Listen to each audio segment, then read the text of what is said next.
You know, ladies and gentlemen, the mid-1970s was very strange and very entertaining across North America because you could go to a drive-in and not only see a double feature, but sometimes a triple feature. Now, this movie really stands out for me because it's a film that should have had an exclamation point and is continuously brought up in weird conversation as one of the strangest horror movies you ever went to in that famous year of 1975, where you had this and Jaws at the box office. Of course, we have to be talking about Bug. Now, Bug is a 1975 American horror film, Lens and Panavision, directed by the great General Schwartz of Night Gallery fame, and written by William Castle and Thomas Page from Page's novel The Hephaestus Plague. It was the last film Castle was involved in before his death in 1977, and starred a B class of Bradford Dillman, Joanna Miles, and Richard Gilland. Now, in this one, it's a very interesting plot. An earthquake releases a species of previously unknown insects, which can create fires by rubbing their legs together. Eventually, however, most of the bugs die because they cannot survive in the low air pressure on the Earth's surface. After the wife of a scientist dies, one of the insects crawls in her hair. Professor James Parmenter keeps one alive in a pressure chamber. He becomes obsessed with the insect and successfully breeds a new species with a modern cockroach, creating a breed of intelligent flying super cockroaches. Parmenter goes into solution at a farm after seeing his creation and gaining the ability to communicate with the bugs. Again, interesting concept because it sounds literally like an old Outer Limits episodes.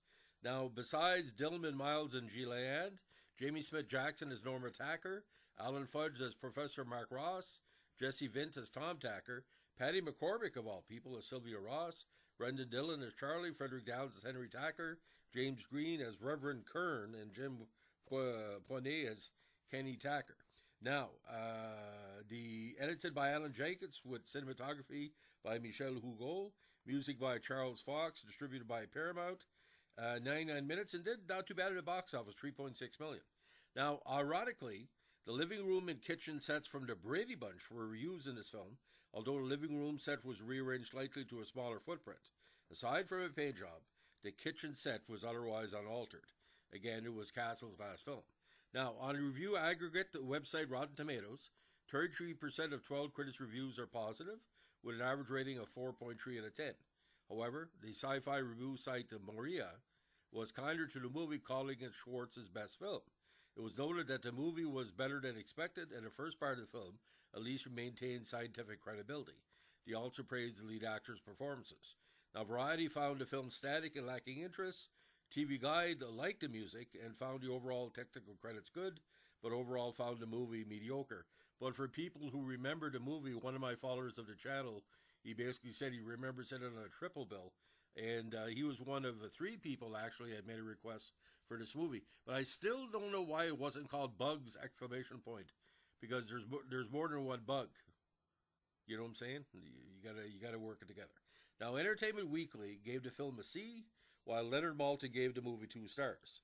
The New York Times found the movie sickening, and it felt it deserved a harsher rating than PG. And again, the worldwide box office was quite strong as well. According to published reports, it's made over $8 million. So again, a good part of the VHS generation. Now, I've been researching this movie just a little bit over the last couple of days. And what's ironic, when I looked at this on IMDb, 2,521 people have taken time to put a vote on this movie. And again, 2 stars out of 4. But what I really found strange, ladies and gentlemen, you never think that the term awards would come up for this this type of movie. And as we go and take a look, and I'm still not say shocked, it got some awards. It just the fact is that movies like this either are a bypass or are a niche movie. According to IMDb, the Academy of Science Fiction, Fantasy, and Horror Films in 1976, it got an award for best horror film, or nominee for the Golden Scroll. At the Catalonian International Film Fest in '76, it won the Medalla Cites de Plata de Ley for Best Special Effects by Phil Corey, and more than deserving. So for its peers, as we say, it was recognized as a very important movie. Now, just to go over some basics, some of the details of it. Again, we're talking about the Brady Bunch set. Now, the reason why it was available was this. Due to poor ratings, the year was canceled. It was massacred by Sanford in the ratings. The series had been canceled in '74, a few months before filming on this movie began. Since the film's release, the Brady Bunch became a ubiquitous hit in syndication, and its set has become easily recognizable to several generations of classic TV watchers, even though the set was altered for use in the film. Now, according to William Castle, director Jenna Schwartz approached him with a problem. Joanna Miles was deathly afraid of cockroaches and obviously didn't want them crawling on her. When Castle tried to demonstrate how harmless they were by having one crawl on his own arm, he was bitten. Now, William Castle wanted as a gimmick to install brushes near the seats that would rub against theater patrons' legs to simulate bugs crawling, but it was turned down because, Castle will always go for the kind of the shock effects. Now, most of the cockroach models used in this production were made by Carol Lee Fogacy, whose day job was a technical illustrator at University of California in Riverside.